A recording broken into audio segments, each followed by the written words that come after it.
This Coinweek podcast brought to you by PCGS. Why did American collectors flock to Canadian coins in the 1960s? And can a case be made for U.S. collectors to pursue Canadian coins today? I am Josh McMahon Hernandez, and I will talk about this and much more next on the Coinweek podcast.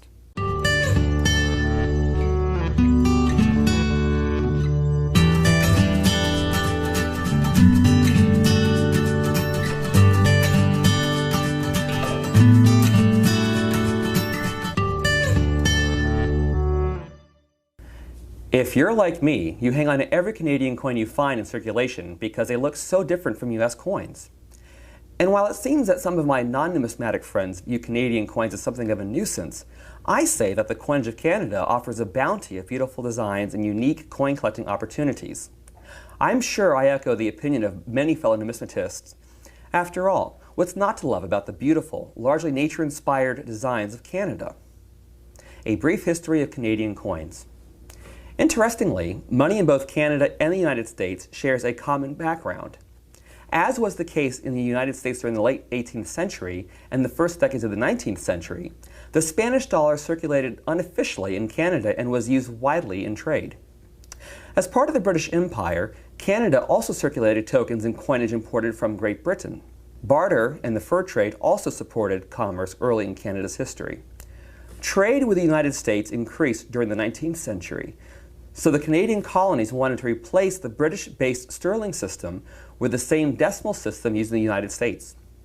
Our neighbors in the Great White North authorized their current coinage system in 1858, some 65 years after the U.S. Mint struck its first official coin. The first coins struck for the province of Canada include the 1858 and 1859 bronze large cents and a few silver denominations, including the 5-cent coin, the dime, and the 20-cent piece, all initially struck only in 1858. Further silver coinage would not be produced until 1870, when the half-dollar was also introduced. The next copper cents wouldn't see release until 1876. The first Canadian silver dollars were not struck until 1935. While Canada's decimal system might resemble the United States', the obverse designs customarily take a numismatic bow before the reigning occupant of the British throne.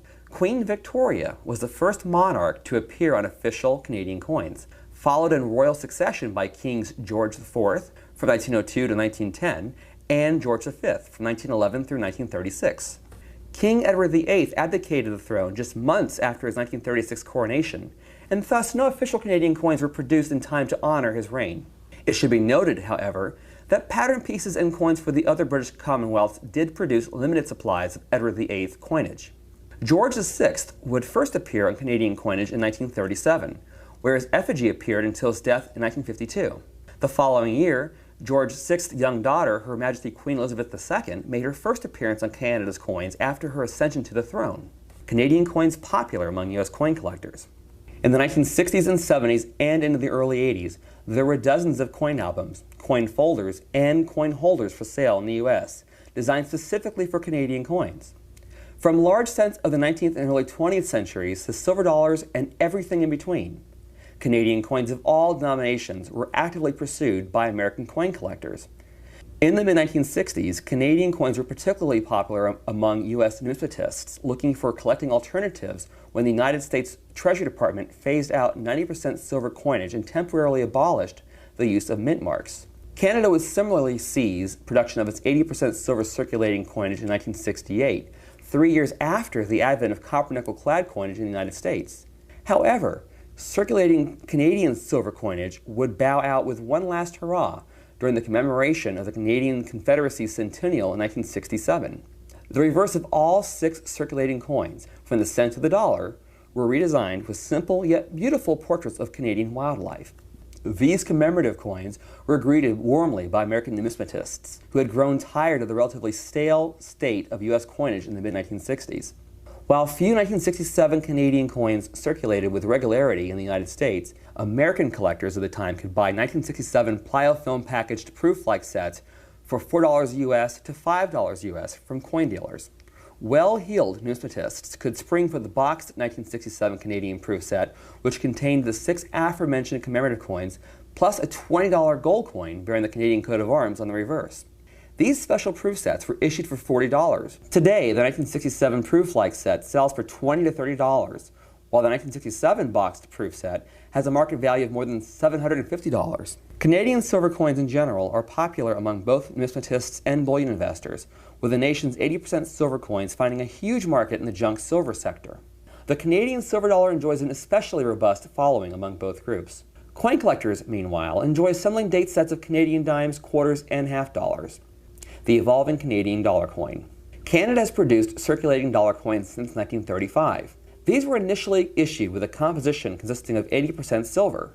During the course of the dollar's run, which lasted from 1935 through 1967, 6 circulating commemorative coins were produced. These include the 1935 George V Silver Jubilee dollar with Voyager reverse. This would become the regular reverse design for Canada's dollar coins through 1987. 1939 George VI Royal Visit dollar with Ottawa's Parliament building on the reverse. 1949 Newfoundland dollar with John Cabot's ship, the Matthew, on the reverse. 1958 British Columbia Centennial dollar with totem pole reverse. 1964 Charlottetown, Quebec Centennial dollar with French fleur-de-lis, Irish shamrock, Scottish thistle, and English rose on the reverse. 1967 Confederation Centennial dollar with the Canada Goose on the reverse.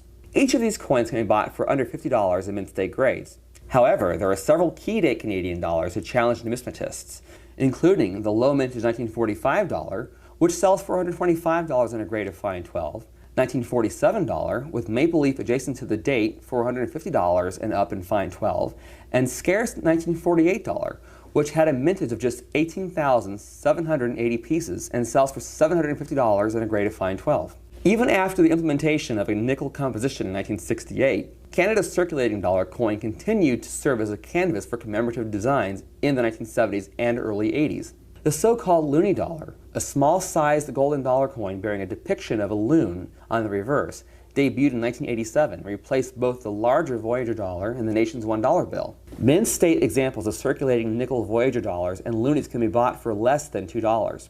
Canadian Confederation Commemorative and Millennium Series quarters.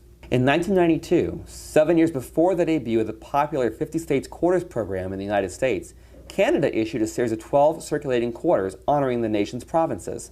The coin designs were released in conjunction with the 125th anniversary of the nation's confederation. The 125th anniversary quarters turn up in American circulation from time to time, though they can be bought in sets of 12 coins from coin dealers for as little as $15. In 1999, Canada began a 2-year series celebrating the new millennium. Comprised of 24 coins released over the course of 1999 and 2000, the Millennium Series was broken into 2 segments. 1999 dated coins honored Canada's past, while 2000 quarters provided glimpses of the hopes and dreams for the nation's future. These circulating quarters provided numismatists and everyday change checkers with a vast array of unique designs that piqued the interest of coin collectors on both sides of the border. The Millennium Quarters, which became as popular among Canadians as the 50 States Quarters were here in the U.S., can be bought in many aftermarket forms, including colorized versions. Americans in the northern states or other areas with high concentrations of Canadian travelers can assemble sets of these coins from pocket change. However, mint-state sets of standard business strike Millennium Quarters can be bought from coin dealers for less than $20. Since 2004, Canada has also issued 12 circulating quarters with colored segments. The first, a 2004 Remembrance Day quarter with red-colored poppy on the reverse, saw widespread popularity in the international numismatic community. Other colored circulating Canadian quarters include the 2006 Breast Cancer Awareness Quarter with pink ribbon and a 3-coin series from 2011 featuring green, blue, and yellow elements on quarters depicting, respectively, the wood bison, orca whale, and peregrine falcon. These quarters are available in the aftermarket for as little as $1 each. A word about Canadian pennies. The denomination most commonly found in U.S. circulation is perhaps the Canadian 1-cent coin. The denomination was phased out on February 4, 2013 due to environmental issues and the handling costs imposed on retailers and financial institutions, not to mention the rising cost of producing pennies. According to one Canadian government estimate, the elimination of the 1-cent coin saves taxpayers $11 million Canadian a year. The Canadian government has implemented a transparent rounding system for dealing with cash transactions when the penny is unavailable, and so far the nation's economy seems to be faring well enough without the 1-cent coin. Whether or not the elimination of the 1-cent coin would work as well here remains to be seen. Still, Americans can find Canadian 1-cent coins mixed in among the plentiful pennies that continue circulating in the United States. Most of these Canadian 1-cent coins are generally worth a nominal amount over face value, at best. Among the more interesting finds American collectors could make are the 1967 Confederation Centennial Rock Dove penny and any pennies bearing the portraits of a young Queen Elizabeth II or her royal male predecessors. There are a few substantial rarities among Canada's small cents, which were first made in 1920. The most famous among these is the 1936 dot cent. The 1936 dot cent, so named for a tiny dot under the date on the reverse, was made in 1937, after George V died, but prior to die preparations for new pennies bearing the likeness of George VI on the obverse. These pennies were never released for circulation, though 3 1936 dot cents are known to exist. The late John J. Pittman had all 3 known specimens in his prestigious coin collection from 1961 until his death in 1996. The 3 1936 dot cents have since been sold and sell for more than $200,000 whenever they hit the auction block. Other scarce Canadian cents include the 1922, 1923, and 1925 pennies, which all sell for $15 to $40 in the lower circulated grades. The 1955 Queen Elizabeth II cent with a strap across her shoulder is worth upwards of $100. And that wraps up this edition of the Coinweek podcast. If you like this podcast, please share it with your collector friends. And until next time, I'm Coinweek editor Charles Morgan. Happy collecting.